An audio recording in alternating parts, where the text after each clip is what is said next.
Hello po sa lahat po ng mga Dover Cats at sa lahat ng mga nanonood at sumusubaybay sa mga updates po natin. And for today's video ay nagsalita na itong si Papa Jack, which is yung RM or Road Manager nito pong si Bimby Aquino patungkol sa tunay na dahilan, no, estado ng kanyang pananatili sa Itbulaga. So yun ang ating pag-uusapan maya-maya lang. But before that, if you haven't subscribed yet to my YouTube channel, please don't forget to like, share, and subscribe at hit mo na rin ang notification bell for more showbiz updates. So ito na, let's talk about this one.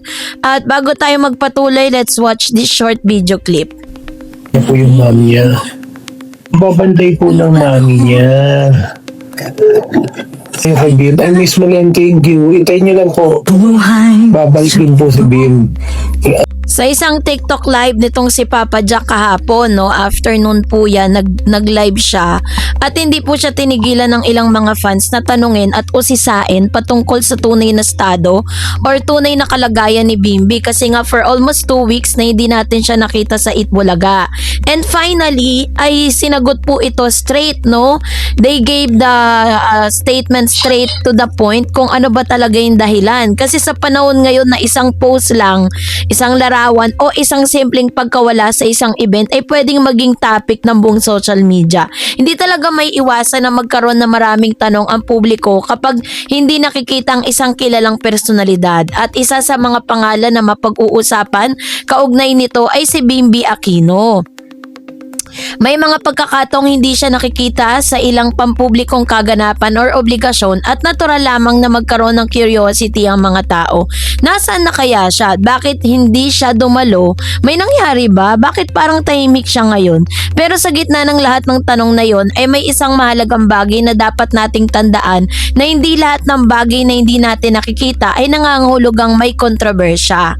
Ito ang naging sentro ng pananaw, no, na inuugnay kay Papa Jack or John Gemperle ang pangalan niya, na nananawagan umano ng pangunawa sa sitwasyon ni Bimby, lalo na sa kanyang pagtugon sa kanyang inang si Miss Kris Aquino. At kung tutuusin, ito ang klase ng reminders na kailangang minsan ng social media. Dahil sa sobrang bilis ng internet, minsan nakakalimutan natin sa likod ng mga celebrity name ay may isang taong may sariling pamilya, sariling responsibilidad at sariling emosyon at sariling mga bagay na kailangang harapin. Kaya naman itong si Bimby hindi lang isang public figure. Kapag showbiz ang usapan, madali nating makalimutan na ang mga taong nakikita natin sa telebisyon, social media, interviews at events ay mayroon ding personal na buhay. At para sa maraming Pilipino, kilala si Bimby mula pa nung bata pa siya at lumaki siyang nasa mata ng public, no? Dahil sa kanyang pamilya at sa kanyang ina na si Kris. Kaya kapag bigla siyang naging tahimik o hindi nakikita sa isang public appearances, mabilis na napapansin yon ng mga netizen. Pero dito pumapasok ang isang malaking tanong. Obligasyon ba nating malaman ang bawat galaw ng isang tao dahil lamang kilala siya? Di ba hindi naman? At hindi porkit tahimik ang isang personalidad ay may tinatago na agad. Minsan ang katahimikan ay simpleng katahimikan lang. Minsan may mga mahalagang bagay na kailangan nilang unahin. At ngayon, sa pananaw na ibinahagi ni Papa Jack, isa sa mga bagay na dapat nating tignan ay ang family situation ni Bim. Particular na ang kanyang pagiging present para sa kanyang ina. Ika nga family first, 'di ba? Kung may isang mensaheng tumatak sa usapang ito, 'yun ay ang idea ng family first. Kasi napakasimple pakinggan, 'di ba? Pero kapag nilagay mo sa totoong buhay, hindi siya ganoon kadali. Imagine natin, may mga event, may mga commitments, may public expectation ang mga taong naghihintay sa iyong appearance. Pero sa kabilang side, meron kang mahal sa buhay na nangangailangan ng iyong oras at suporta. Ano ang pipiliin mo? So yun ang tanong. Para sa isang anak, napakalaking bagay kapag nakaramdam or nararamdaman niyang kailangan siya ng kanyang ina. At kung ang isang tao ay may pagkakataong maging present, no, sa pamilya niya, sa isang mahirap na panahon, hindi naman masamang piliin niya yun. Hindi kailangan maging dramatic, hindi kailangan ipaliwanag sa buong mundo, at hindi kailangan magkaroon ng press conference para sabing may family matters ako. Minsan sapat nang sabihin na pamilya muna at ayon mismo ang mahalagang punto ng panawagan para kay Bim. Si Chris Aquino at ang paglalakbay niya, 'di ba? Matagal nang alam ng publiko na dumaraan si Chris sa mga hamon sa kanyang kalusugan. So dahil dito naging bahagi ng public conversation ang kanyang kondisyon at ang suporta ng kanyang pamilya. Ngunit mahalagang maging maingat dito. Ang kalusugan ay isang personal at sensitibong bagay kaya hindi ito dapat gawing source ng walang katapusang spekulasyon, 'di ba? Kapag may taong may pinagdadaanan, ang unang instinct sana natin ay hindi ano kaya ang ibagong issue.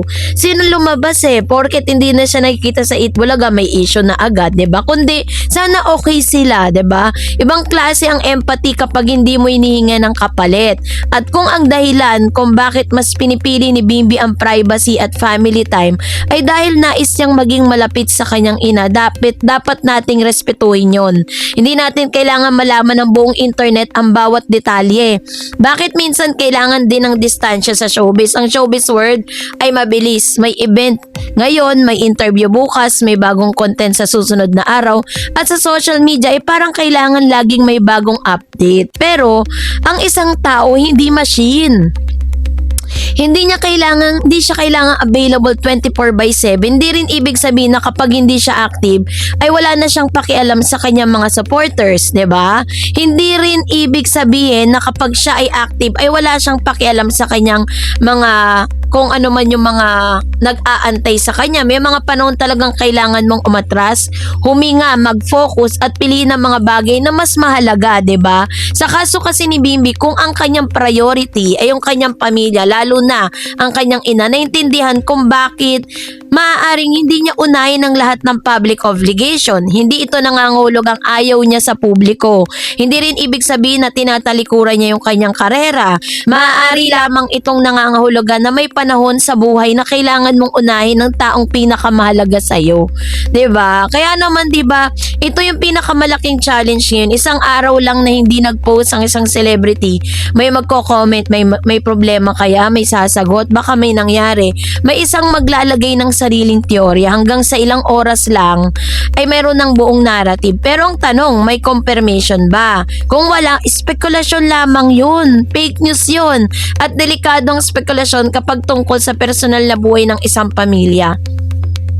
Dahil ang isang simpleng assumption ay maaaring maging talaga namang paulit-ulit na itong nakikita online. Kaya napakalaga ng media literacy. Hindi lahat ng viral ay totoo.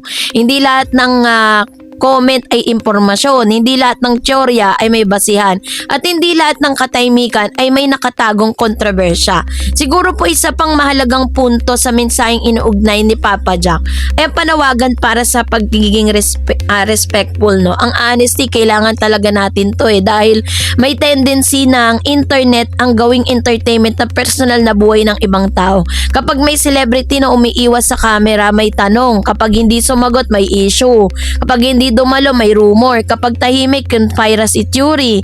Pero baka minsan ang sagot ay mas simple. Gusto lang nilang magkaroon ng privacy.